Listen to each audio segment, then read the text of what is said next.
Il s'agit essentiellement d'une échéance fiscale relative au dépôt de bordereaux de versement d'acompte et paiement du troisième acompte provisionnel de l'impôt sur le bénéfice et profit à charge des entreprises qui sont sous la gestion de nos structures appelées la direction des grandes entreprises, les centres des impôts, ainsi que les sièges modélisés, modernisés de nos directions provinciales en République démocratique du Congo. Et cette échéance, comme vous venez de le dire, tombe exactement le vendredi 30 septembre 2022. Et lorsque nous parlons du troisième acompte provisionnel, c'est qu'il y a eu un premier acompte, un deuxième et le troisième qui est maintenant envisagé au 30 septembre. Il y en aura un quatrième qui aura lieu également au 30 novembre 2022.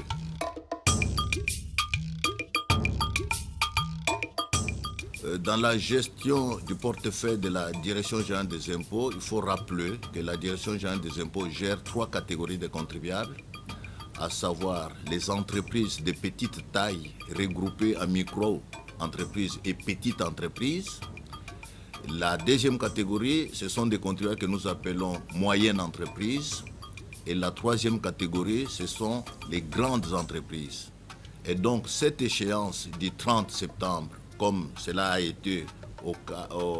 premier acompte provisionnel et au deuxième acompte provisionnel, ne concerne que la catégorie de moyennes et de grandes entreprises. Ce sont ces entreprises-là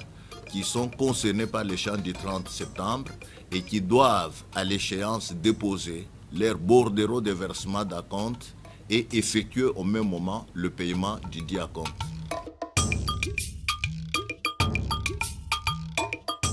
L'impôt dont il est question ici, c'est un impôt que nous appelons impôt sur le bénéfice et profit. Et cet impôt sera payé sur base d'une déclaration qui sera souscrite au 30 avril 2023,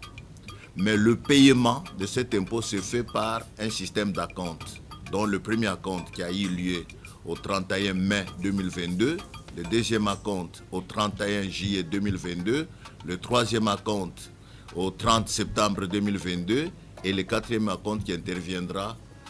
au 30 novembre 2022. Et la procédure, c'est comme l'intitulé de l'échéance le dit, les contribuables concernés, que sont les grandes et les moyennes entreprises, doivent à l'échéance d'abord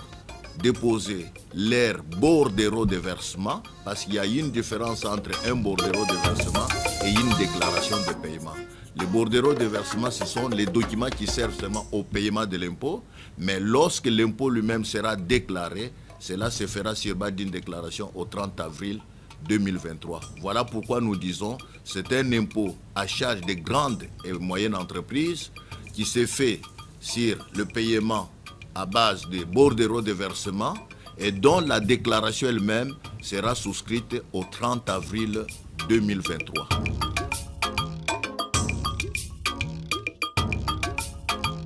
Oui, madame, avant d'abord de parler des sanctions, il faut dire que le montant à payer de cet impôt correspond d'abord à 20% de l'impôt déclaré au titre de l'exercice comptable 2021, majoré de suppléments établis par l'administration des impôts ou reconstitué d'office en cas d'absence de déclaration, même si ces sommes qui proviennent des suppléments d'impôts ou reconstituées d'office en cas d'absence de déclaration ont fait l'objet de contestations. Donc voilà le montant qu'il faut payer. Alors pour revenir maintenant aux sanctions, là il faut rappeler que tout défaut de paiement, en cas d'absence de dépôt de bordereau de versement, toute insuffisance de paiement, c'est-à-dire lorsque le montant ne correspond pas à ce qui est recommandé par la loi, on dirait même tout paiement tardif fera l'objet d'une amende égale à 50% de la compte non versée. Et à ce titre, nous insistons sur le fait que les contribuables qui avaient déjà payé leur premier acompte, deuxième acompte, doivent également payer le troisième acompte en attendant bien sûr effectuer le paiement pour le quatrième acompte provisionnel. Oui, notre dernier mot, c'est comme nous l'avons toujours fait à tout moment. Vous vous souviendrez, toujours avec vous-même, nos partenaires de la presse, nous l'avons fait au premier acompte, au deuxième, au troisième. Nous le ferons également au 4e acompte. Et le message que la Direction générale des impôts, c'est un message de rappel, d'invitation au civisme fiscal pour que tous les contribuables concernés par cet acompte puissent payer leur 3e acompte au plus tard le vendredi 30 septembre 2022, à défaut de subir cette amende fiscale qui fait l'objet de sanctions. Merci.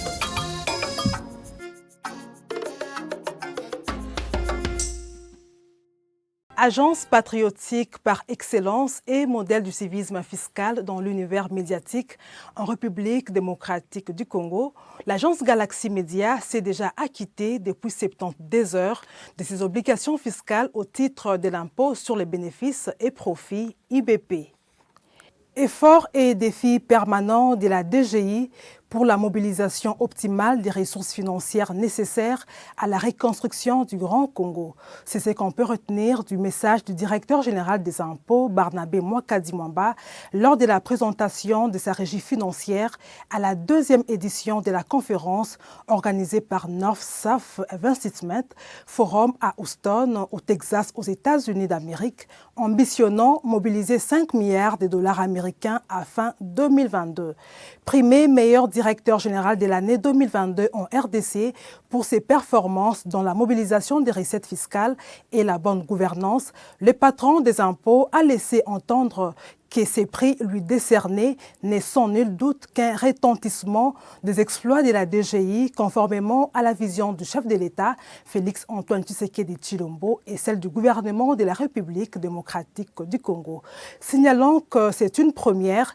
dans l'histoire de cette régie financière que la DGI a franchi la barre historique des 6 000 milliards de francs congolais en collectant plus de 6 500 milliards de francs congolais, soit 3,3 milliards de dollars américains pour l'exercice 2021, avec un taux de réalisation de 130%, dépassant largement la prévision des 4 900 milliards 893 millions de francs congolais lui assignés dans la loi des finances 2021.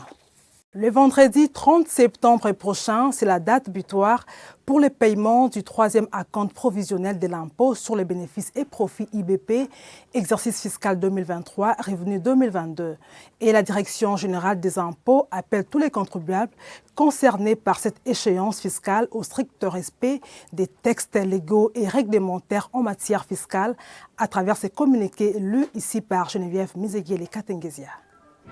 La Direction générale des impôts DGI rappelle aux contribuables rêvant de la direction des grandes entreprises, des centres des impôts ainsi que des sièges modélisés et modernisés des directions provinciales et des impôts que, conformément à la législation fiscale en vigueur, le PMA du 3e acompte provisionnel de l'impôt sur les bénéfices et profits IBP de l'exercice fiscal 2023 à revenu 2022 intervient le vendredi 30 septembre 2022. Les montants du dit acompte représentent 20% de l'impôt déclaré au titre de l'exercice comptable 2021, augmenté des suppléments éventuels établis ou reconstitués d'office en cas d'absence de déclaration par l'administration des impôts au titre du dit exercice, que ces sommes fassent ou non l'objet des contestations. Leur attention est attirée sur le fait que les défauts ou l'insuffisance de paiement du dit acompte dans les délais légaux donnera lieu à l'application d'une amende égale à 50% de l'acompte non versé. Par ailleurs, l'imputation éventuelle du crédit d'impôt n'est autorisée que dans la limite de 20% du montant de l'acompte dû. Conformément au communiqué du 29 décembre 2020 de son Excellence, Monsieur le ministre des Finances, portant utilisation obligatoire du logiciel USUSI-Régie et au décret numéro 007/2002 du 2 février 2002 relatif au mode de paiement des dettes envers l'État, tel que modifié et complété par le décret numéro 20/019 du 21 août 2020 et ses mesures d'exécution, les contribuables concernés par les paiements de cet acompte sont invités à télécharger leur bordereau des versements d'acompte provisionnels sur le site web de la DGI à l'adresse www.dgi.gouv.cd. Fait à Kinshasa le 20 septembre 2022, Barnabé Mwakadimamba.